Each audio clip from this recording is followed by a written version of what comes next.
Hello everyone and welcome. My name is Ola Christiansdottir and I'm a marketing director at Tempo. I will be the organizer here today and I will start by going over some housekeeping items before I hand it over to Colette, the learner, and the panel.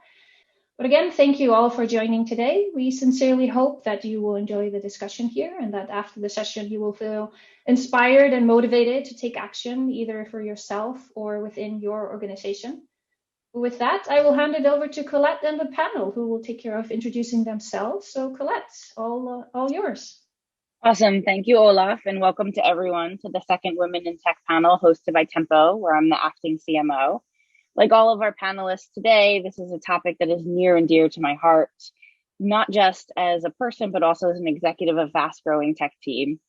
A company whose growth, like many others, is fueled by hiring and constantly ensuring that we have the best people on our teams is absolutely critical. We all know that an environment, unless it's conducive to diversity, will not get top talent.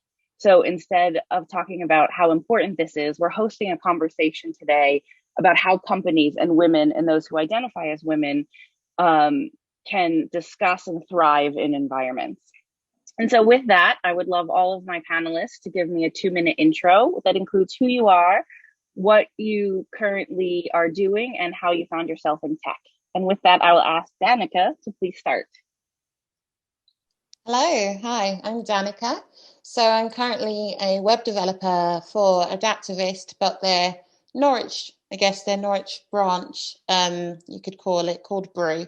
A great bunch of people, great agency, very creative and vibrant.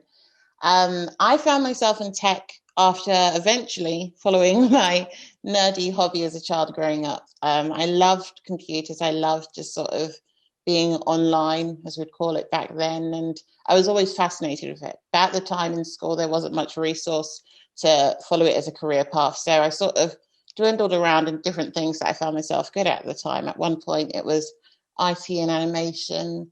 At one point, it was then science and the whole sort of cultural perspective that I sort of brought to the table, of parents being like, oh, we'd love you to be a doctor or a dentist. And eventually then I realized, yeah, no, that's not for me. Ended up going to university and studying English literature. Realized I hated it, but continued to the end. And after that, sort of started to try and transition my way into a world of tech. So I had started off with a software internship. That was great, but I didn't feel like I had the skill set to back myself to go into that full depth. I then segued into marketing, realizing that wasn't for me quite early on, and then just thought, you know what, I'm going to go for it.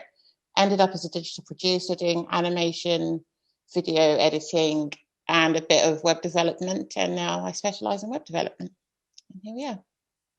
Awesome. Thank you, Danica. And Gudrun? Hello, everyone. So I'm Gudrun Fema, and I come from Iceland, currently in Reykjavik, but come from a small town. And well, I've been working with Tempo for over 6 years now, and currently working in the partners team. So I've been doing that for the past year. And before that, I was a product manager for over 5 years. So kind of doing a little bit of both both for the business and in the product development. I kind of growing up, I always expected to end up in academia. I always loved being in school and studying. And so when I started university, I kind of started in the biomedical engineering field because my fascination was mostly with mathematics and biology. And I soon found out that that was not my what I wanted to study. And I started looking at ways to find opportunities to actually combine those two fields.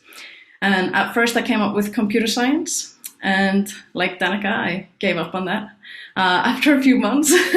And I switched to mathematics. And then I progressed to actually work in research. And after that, I decided, okay, so now I really have to study some computer science. So I did my master's degree in computer science. And at the end of that, that was just a lot of research that I've been doing for like 8 years straight. And I thought, now it's time to change. So I wanted to go into the software industry. And I actually applied at Tempo right after my master's degree, and I've been here since. That was a big move out of my comfort zone. I didn't know what Scrum was. That's how clueless I was, even though I had a degree in computer science. But I certainly don't regret it at all. So that's me. Thank you. And Jeanette? Hi everyone. My name is Jeanette, and I'm the COO at Refined. So I got into the tech industry through my interest in basically building websites. This was around 20 years ago, so the web was quite different back then. But through my interest, I also ended up studying business information technology and found my passion in software development. So most of my career, I have been working as a full stack software developer. And before joining Refined, which was around 3.5 years ago, I worked in building web-based integrations on top of ERP systems, mainly for the healthcare industry. I joined Refined originally also as a software developer, but since then I've gotten the opportunity to also work as an engineering manager, and then later on as the COO. And I'm still very excited about the whole programming thing. So whenever I have the time, I try to fix some bugs in our products. Thanks for having me today. Thank you. And Anke? Hi, I'm Anke. I'm not a developer. I'm a marketer, but I worked in IT for the last 9 years. And for 2 years now, I'm the business lead at Yasoon. We're a platinum marketplace vendor from Germany, and we're a very developer-focused company, though. And in those 2 years, I built a business team from scratch. So we're doing marketing, customer success, partner management, and HR. And I filled these positions with talented people, mostly women and a lot of moms, but all of them didn't have an IT background or didn't study any IT topics, such as myself, before I started working in IT. So yeah, so my focus is that I wanted to build a onboarding program, especially for people who didn't have an IT background, because we wanted our employees to give them the knowledge they need to be successful in their jobs. And we also wanted to connect them to our IT experts and to our experts for the Atlassian ecosystem. Because if you feel skilled to do your job, then of course it's you have a much better time and be confident in your daily work. So yeah, that's my tech background. Thank you for having me. Awesome. And Alex? Hey, I'm Alexandra Fuentes, or Alex for short. My pronouns are her and she. I was basically born and raised in Puerto Rico, and so English is also my second language. I currently work at AppFire. We build a lot of apps in the Atlassian ecosystem. I'm the VP of operations there, which in essence means I get to see that the operations of the company is working at its fullest and just help to provide programs and structures for the business as well. I found my way to tech by way of networking, to be honest with you, but I've always kind of been a tech nerd myself. I actually built my first DOS computer from spare parts that my dad would source from different places. And at about 10 years of age, I actually wrote and coded my first HTML website with the, may it rest in peace, Geocities hub, which means that I've always been kind of an inquisitive person naturally. So for the most part, I worked in higher education, and which can sometimes feel a little outdated and kind of old school office vibe where most of the leadership were men. But still, my first higher ed gig kind of saw me at an institution of technology that had started off as an all-male institute and opened up to the women, just to women in the 80s. But by the time I actually started there, I witnessed the first inauguration of their first female president. And it was very inspiring. To be honest with you, I experienced the all too common kind of, male student whining about like women presidents in the hallway and stuff. And so it was kind of, I felt very proud to be a part of that kind of history of that institution. So, but, nonetheless, I had incredibly helpful bosses that kind of coached me to just network and push through some of my shyness and my awkward points and join professional boards. And with that, I kind of learned to network.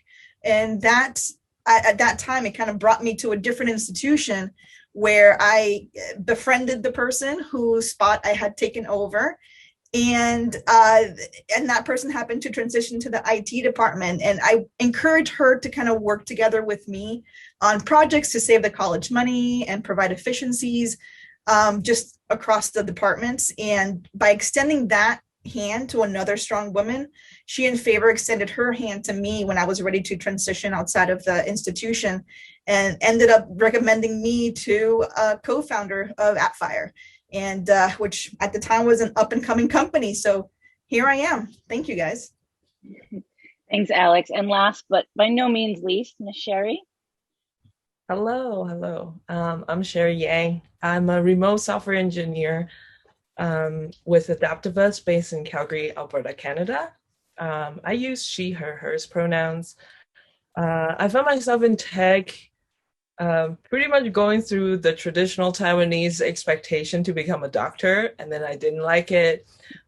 So I decided to pivot and drop out of college, university, and go into a polytechnic college in software development. Growing up, my dad always encouraged me to make things because he's a mechanic. So I've been coding here and there.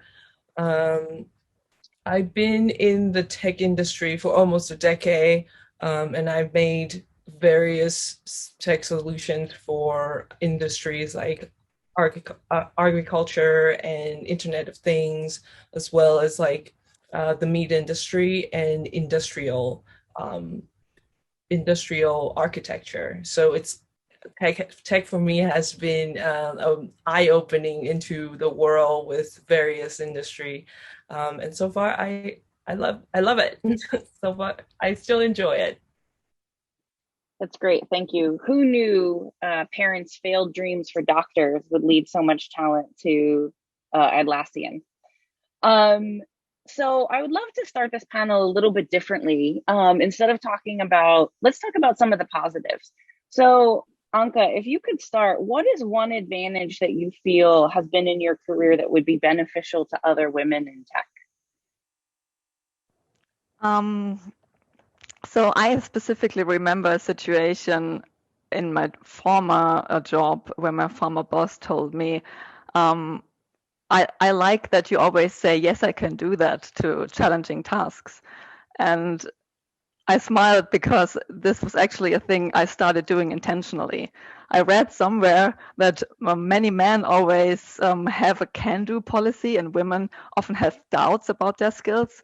And I had that voice, tiny little voice too, that was saying, so can you do it? Can you face the challenge? Can you do it in this time? Are you skilled enough? But one day I just started to say, yes, I can do this. And I really said it out loud. So if someone had a task for me that I thought, this is kind of challenging, I just said, yes, I can do this. And long story short, it worked out most of the time. And yeah, I really want to encourage other women to be confident about their skills and don't listen to that tiny voice in your head. And even if you do fail, so what? Yeah, what great advice, right? That you just say out loud that you believe in yourself. And what about you, Jeanette? So one thing that actually took me a while to understand, that the skills that I've developed for software development were actually skills that transfer really well into different kinds of roles as well. So essentially, as a software developer, you're just basically solving problems. And in a lot of different roles, you're essentially just identifying problems and splitting them into like smaller pieces in order to find a solution. That's great. Yeah, continuity of sort of what skills you already have. And what about you, Alex? You mentioned networking.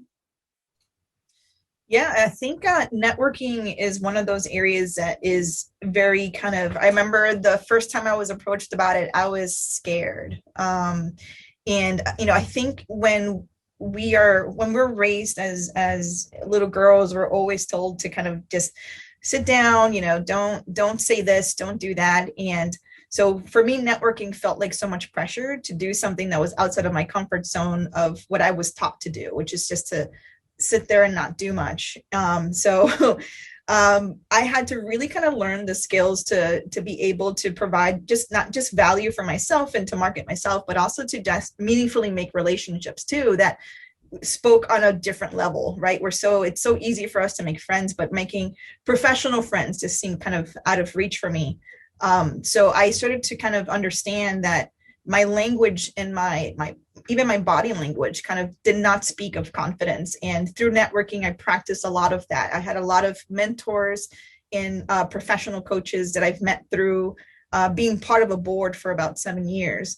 That really helped me kind of succeed and find that confidence and find the word deflections, right? Of lack of confidence. So to Anka's point, which was, making sure that my voice said I can as opposed to I can't, or making sure that I'm not apologizing for things that, if I felt that I was rambling, I usually would say, I'm so sorry, I'm rambling. And now it's like, I don't need to apologize for some of that. I can just ramble on. Eventually I'll make my point be heard. So there's a lot of that I definitely had to kind of work through in my life to get to the point where I am today. That's great. Yeah. Olaf, I'm sure, laughed at that because I am notorious for talking to the women I work with and telling them to stop apologizing. So right there, you both kind of talked a little bit about imposter syndrome and how it's prevalent, and we represent a lot of different Western cultures here. So Gudrun, I was wondering, as someone I work with, you always seem immensely confident. So I'm wondering, have you ever actually experienced that? And if you have or have observed it, why do you think it's so prevalent with women feeling like they're not capable? So to the question of if I have ever experienced it, yes. Less today than I did at first, but I feel like it was like a constant thing that I had in my kind of heart for like 4 years. And I think it might stem a bit of how we're raised and what is expected of us in society. I like label myself as perfectionist. It's a part of like how we're brought up. It's we're often protected from making mistakes. And whereas boys are not really, they're actually encouraged to go out and play and hurt themselves and so on. Whereas girls are kind of encouraged to play differently than the boys. And so it's what we learn early on. We shouldn't be making mistakes. And we should be juggling all those things, and we should be doing them all well. And then when you come into the job market, we're also probably aware of just the inequality, that we might be we're not as confident.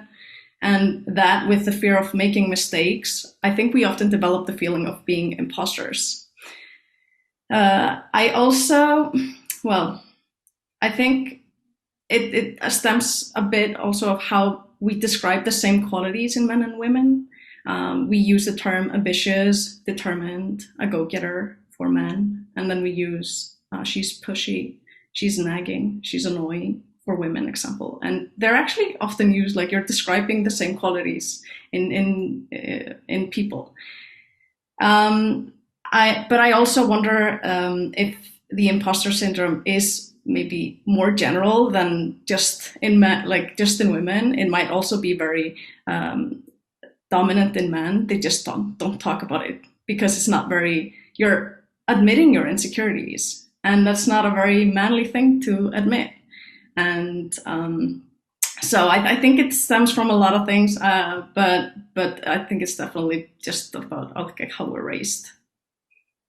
Yeah, that's great. And Sherry, what are your thoughts on this imposter syndrome? I believe everyone suffers from it. I don't think it's just prevalent to women. I feel like it's something that everyone has to overcome in their career one way or another. I personally didn't know that I have imposter syndrome because this is such a scientific word or phrase, you may say. I just thought that, I was scared. And I feel like at work I feel like I was not good enough, because I feel like everyone else around me is smarter than I am, and I'm just here doing things. You feel like at some point I don't feel like I belong, and I'm just like grinding through it as much as I can. Eventually, I through networking, through meetups, through community connections, I realized that imposter syndrome is a thing, and everyone suffers from it.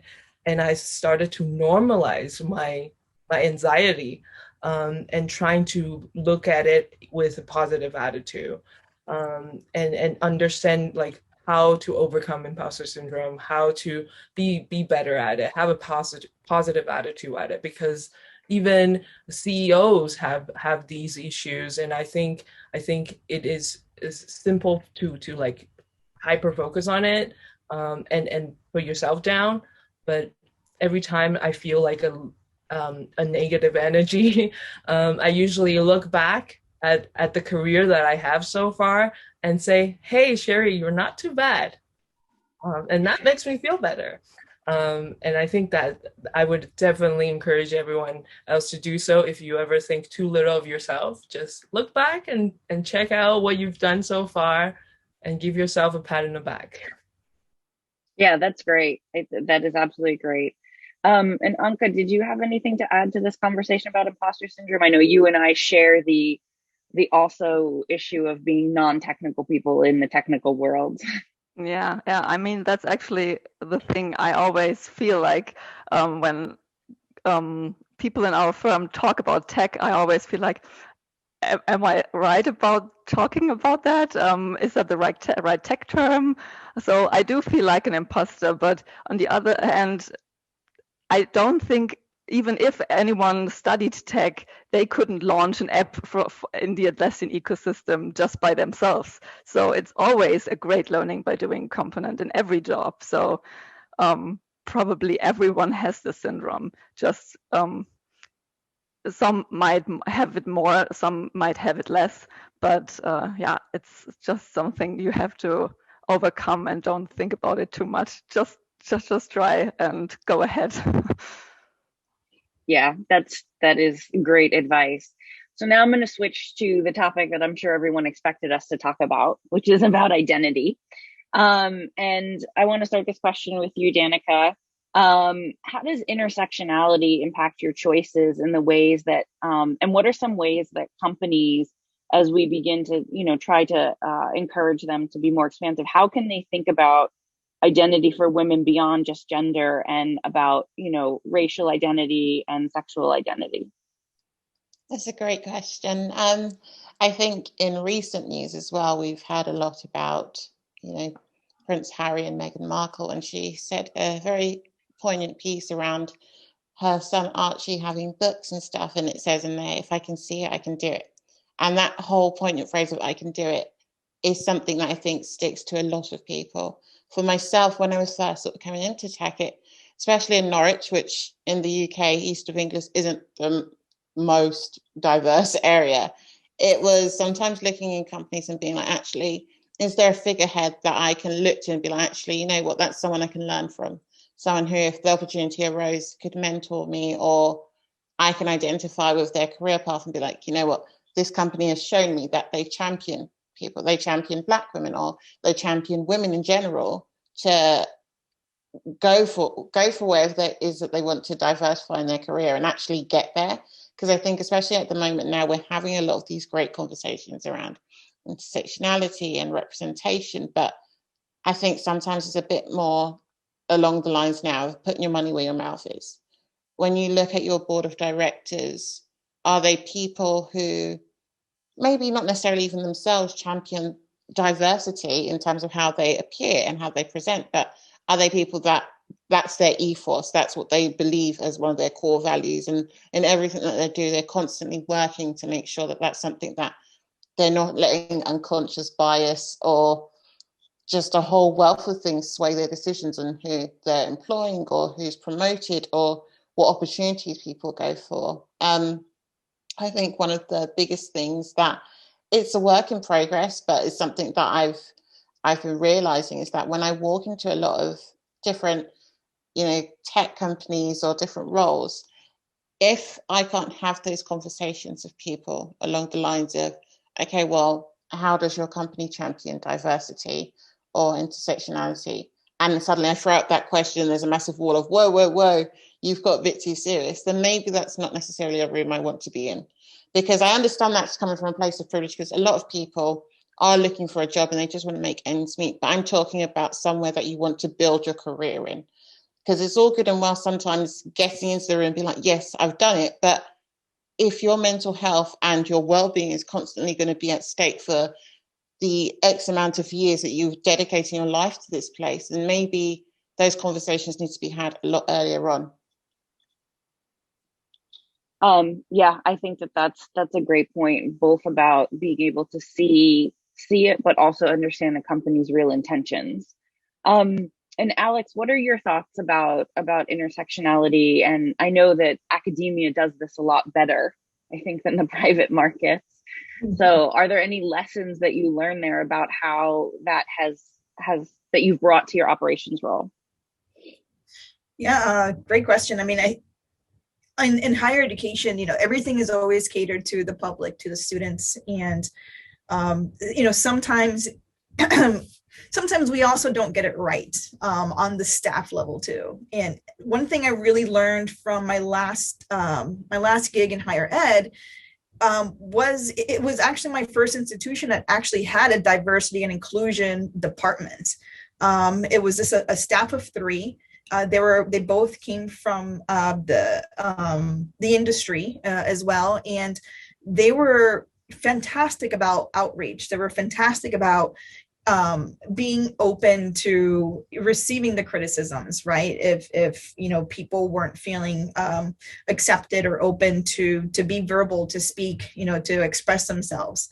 And so, moving forward, one of the first things I looked at before joining my current company was just, what's your culture? What do you have any, as a lesbian, as a person who, has a body shape, right, that doesn't conform to certain, clothing styles, are you expecting me to dress in costume every day? Which is what I felt from one of my previous institutions. I had to represent a certain role and dress a certain way, and it made me very, very uncomfortable. So being able to vocalize that with a diversity and inclusion team and be inclusive of the conversation and inclusive of any future programs that expanded upon that was a really kind of learning experience that I've been wanting to bring into my role here on the AppFire side. And I think for the most part, we've in the least don't have these expectations of any of our, male colleagues versus our female colleagues here. Oftentimes, a lot of if there is any conversation surrounding that, we'd like to kind of reshape that conversation and say, well, do we really need to, is that an important part of what the greater good here, what we're doing is? And that's, that's oftentimes where we like to lead the conversation. Are we getting sidetracked, right, from the greater goals of the company? Is this an important piece to focus on, or can we move on to something else? And, the company's been really supportive of that and making sure that all the leadership kind of focuses on those areas where we kind of thrive on just being different, and accepting our differences and being okay hearing each other's out through those different perspectives. That's great. You touch on a lot of great things like diversity and inclusion departments, which I think a lot of our companies, it feels like a big company thing.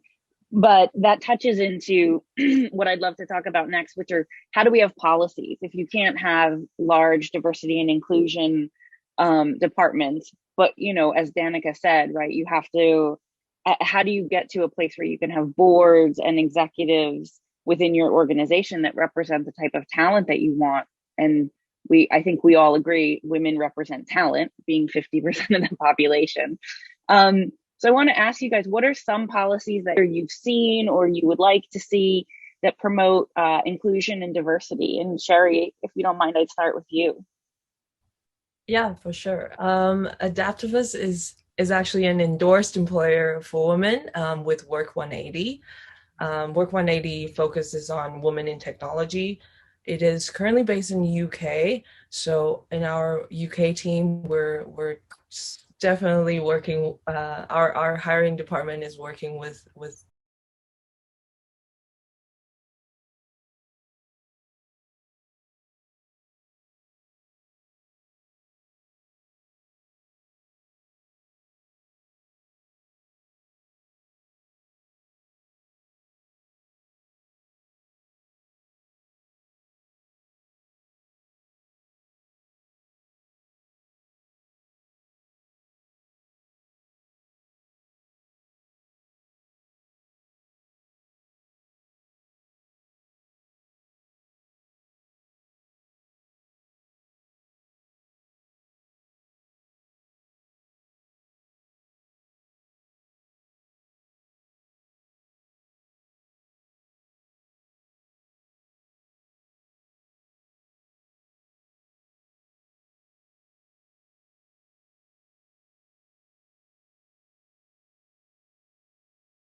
be out there and actually be proactive on reaching out to the community.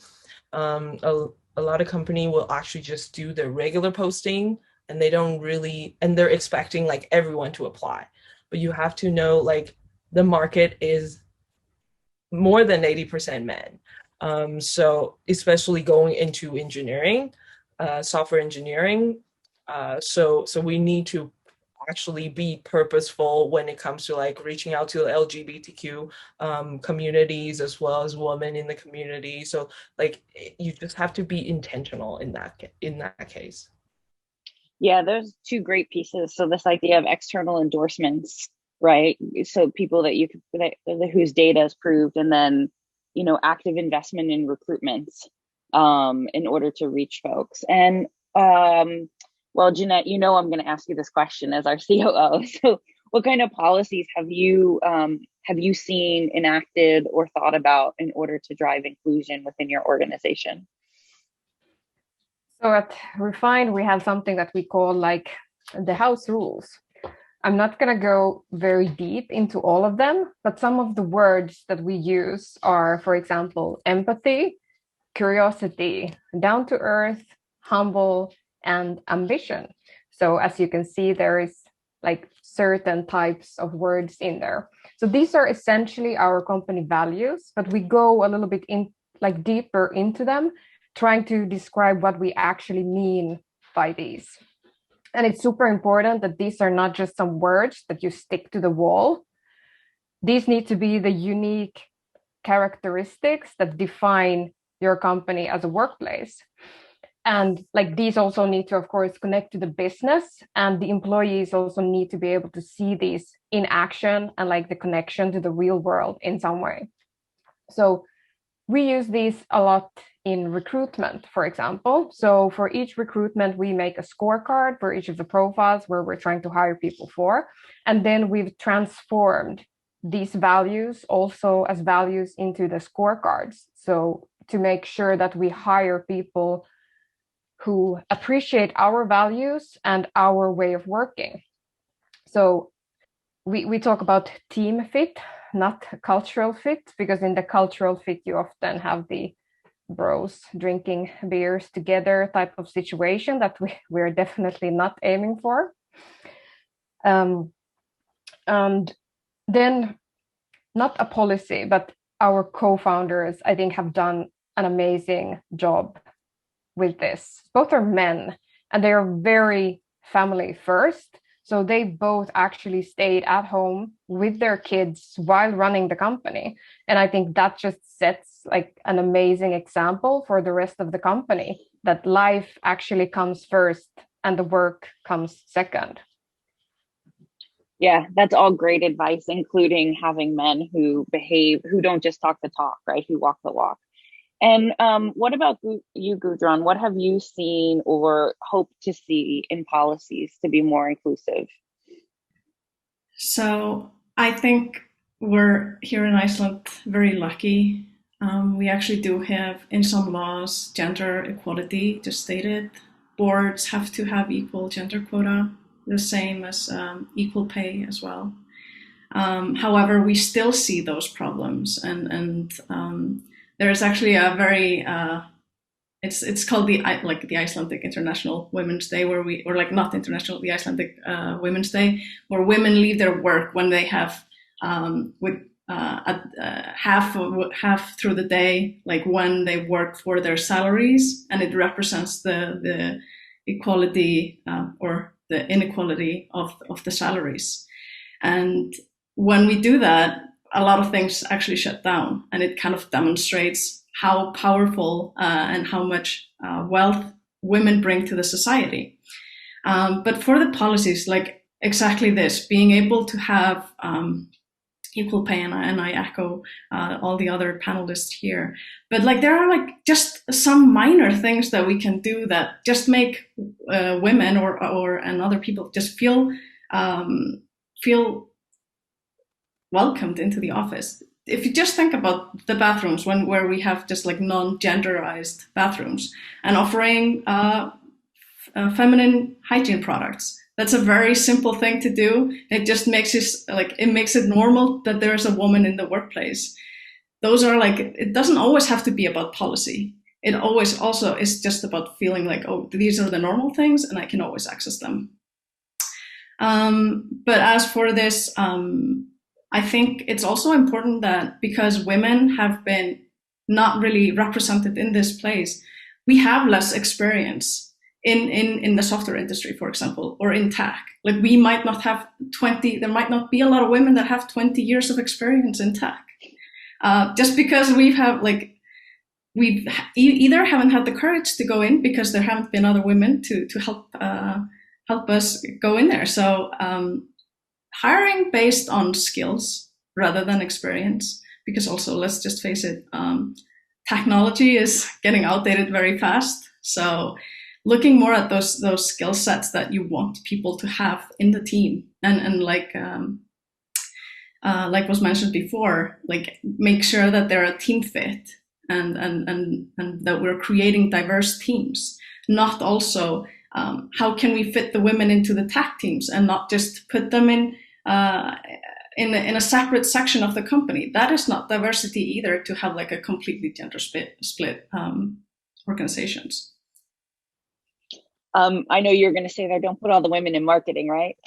No, but like it is very prevalent that like you hire women to say that you are filling the gender quota by putting them in other positions than just actually putting them as managers, or whatever it might be. Yeah, absolutely. And I think you touch on something really important, which is skill-based hiring, which Jeanette mentioned as well, right? And you're absolutely right. The industry changes so fast. So how useful is it if you coded Python 15 years ago to develop application software today? You know, some of those norms probably need to be questioned. So another thing that we've sort of touched on a little bit is about culture, and, you know, culture being a positive and a negative. You know, Jeanette said, you know, talking about being associated with teams rather than the culture, because the culture can reinforce.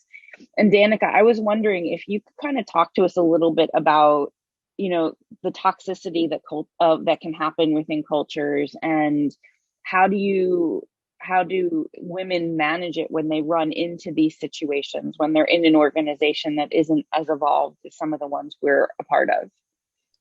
Yeah, it's a tricky one. I mean, I've had negative experiences in terms of, you know, code switching and tone policing, and I'm so thankful that's not at my current place now. But in past, where working in a predominantly male team, I was very much aware of how I'd have to present my questions or queries to them for them to even just respond in the same way that they would my male counterparts. And I think, especially at that, sometimes it's very much like, it can sort of almost go along the lines of victim blaming, like, oh no, well, you should just speak to them normally. oh, you should just speak to them in the same way. And yes, that's something I definitely champion, but I think we've got to look across tech from people right at the beginning of their tech careers to people who have been in several years in and have been traumatized by some of the experiences that they've had. And I think sometimes it's a case of advocating for yourself, putting yourself forward, and obviously looking into the company, like, are there other people that will help champion my voice? But as I said earlier as well, that case of sometimes if at the beginning some companies aren't willing to have that conversation, or one of the great things about Adaptivist is that there's a real culture of transparency of, okay, this is how many people who are employed in the company who identify as male, female, or other, and this is the overall breakdown, or this many people work in this sector, whether it's in marketing or in tech and stuff like that. That visibility helps hold people accountable. But then I think it's also that thing of, if you look into a lot of things, there's a lot of talk about the wage gap, and there's a lot of talk about the racial gap, and those are all very valid things, but there's also this confidence gap. And I think, as you were saying, Gudrun, it leads to a lot of questions about how we were raised and the core values that we were sort of raised or praised upon almost. And I think we're now getting to the point where sometimes we just need to bite back and be like, look, no, I'm going to speak to you as I would. Or I remember us having a great conversation with one of my colleagues around even just using things like emojis in your messages and the different responses you should get.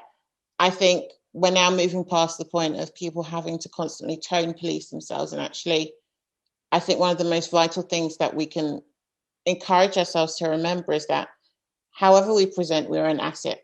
There's no other person in the world that will do something in the exact same way that you do. So you can't keep diminishing your voice or silencing yourself or switching it to sound like someone else's for someone else to find it more palatable. I mean, one of the tropes I've had to deal with quite early on, and even throughout education, is the whole sort of angry Black woman stereotype. So, for instance, I'm aware of things like in boardrooms and in meetings that, oh, maybe if I'm very blunt with my words, someone might be, oh, she's being aggressive or she's really angry. At that point, that doesn't lie with me to, encourage you or understand that actually, no, I'm not being angry, because if somebody else said it's in the same way, you wouldn't look at it through that lens. But I think we all owe it to ourselves to educate ourselves and to think twice when sometimes we receive something in a certain way. So if I tell you, oh, actually, no, I don't think that's going to work for our project, sometimes it's worth asking yourself, oh, why did I feel like she was being abrasive? Was she actually being abrasive? Or is that some other nuanced stereotype that I haven't dealt with yet? And yeah, I think it's a really tricky place that we're at in society now, but I don't want to go back in terms of having to silence myself or sit there or say something, say a bit like, oh yeah, she's just, this really squishy, kind, softly spoken woman. Sometimes actually in tech, you just need to be blunt and say things as they are and get the job done. Yeah, I think that is a great piece of advice. I think also the idea of when you're finding yourself in a toxic culture, thinking about not just what everyone else is doing, but also how you are contributing to it as well, right? Or what are we bringing to the table? But I love this term confidence gap, and I'm going to steal it. I think that's excellent. So, what Danica is talking about alludes to some additional, conversations about policy, right? So we talked a little bit about the larger policies, but there's also language policies as well. And there's a lot of conversation that I'm hearing from you guys about gender coded language. And so, Annika, can you talk to us about, how you guys have dealt with gender coded language and how you personally, I know in German, it's a little bit different than it is in English, but how have you kind of thought about that and made it a policy as a founder of a company? So in Germany, language is gendered a lot. So every job position, for example, is written in generic masculine. They tend to shake up things. It's luckily for us, in my opinion, for the good, to use more gender neutral language, for example. But even if you just write a blog article, if you would use the term Jira user in Germany, you would use the generic masculine. And this is something we don't want to do in our firm anymore. So for myself, for example, I don't feel addressed when I see a job offering written in generic masculine. I just don't see myself doing this job. And having this awareness, we at Yasun, we want to start writing our job offerings in gender neutral language, or even in more feminine language, or just having it both ways. Maybe have a job offering more addressing men and one more addressing women, or other genders. So I think it doesn't hurt us at all to have a communication that is more gender neutral, and it's definitely a step in the right direction. Yes, and you do hint to a topic that we didn't touch in intersectionality, but we're moving in a world where we recognize more than two genders, right? And so I feel like we're getting closer to getting it better for women and men, only to realize that that's the wrong binary as well, right? Yeah. True.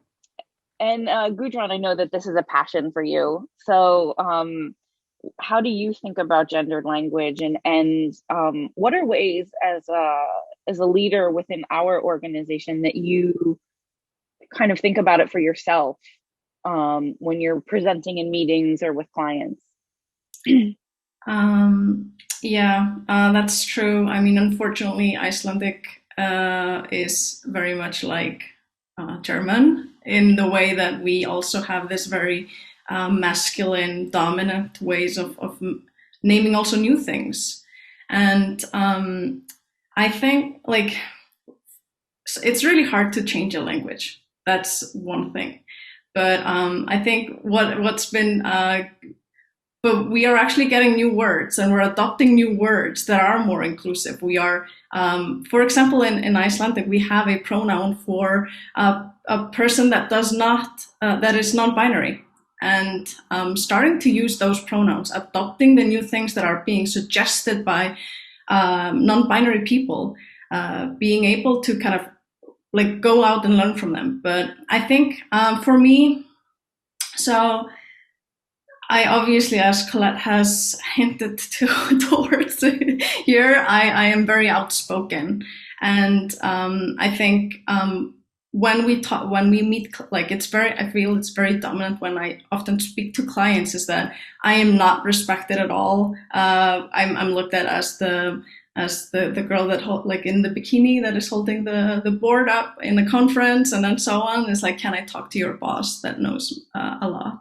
more than you probably do? I think what we need to kind of start saying is that I know a lot. I know more than he does. Actually, it will make people uncomfortable when you say that. But start talking about us women and point to other women or non-binary people that we also want to lift up to another level and make sure that they are included in this very dominant masculine culture.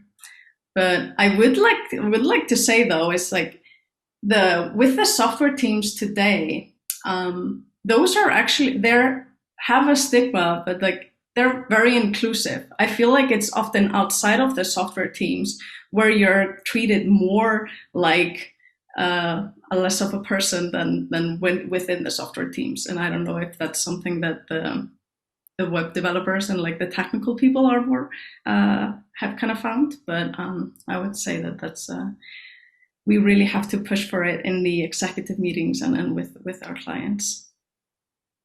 Yeah, I think it's a really interesting point. I mean, in English, we're obviously a little bit more gendered, but as Alex alluded to, when she opened in the United States, we're moving towards telling people what our pronouns are. So instead of waiting for people to address us when there is gender specific language, we tell them. But one of the things I think we definitely see, and everyone's talked about it before, is the non-intentional gendered language, being referred to as aggressive rather than responsive. And so, these are all critical things when we look at roles for ourselves and for other women that we mentor. And so, Danica, not to put you on the spot, but to totally put you on the spot, if you, when you're advising, because I know you do, other women, or you're thinking for yourself, how do you prioritize all of these things? What do you look for, or what do you recommend other women look for that provide the best opportunity for success when they go to a company? Is it policies? Is it language? Or how do you sort of weigh those different pieces? It's all of the above. But one of the things that I was fortunate to sort of discover a few years on now, and you hear about it a lot within like sort of the whole realm of dating and stuff like that. But sometimes when we even turn up to an interview, we're so like amped up on, do they think I'm good enough? Will they like me? Or, you know, do they think I'm a fraud? That whole sort of imposter syndrome stuff. And I remember when I sat back and I was speaking to my fiance. He's a web developer, a cis white male, and so his experience is very different to mine. And we were talking about this, and he said, have you ever thought about the fact that when you go to an interview, it works both ways? And when I thought about it like that, I was like, hang on a second, yeah. Because if I'm, you know, constantly working to believe that actually I do have something to bring to the table, there's no one that's going to do the job in the exact same way that I do, because there's only one me in this world, then actually when I'm sitting there and I'm asking those questions that are a bit more probing, and they suddenly put a wall up, or they're just like, they don't respect my boundaries, or even just things that you think about in terms of like how sometimes you over criticize, oh, how am I going to look for this interview, or will they find me scruffy, or is this a bit too much, stuff like that.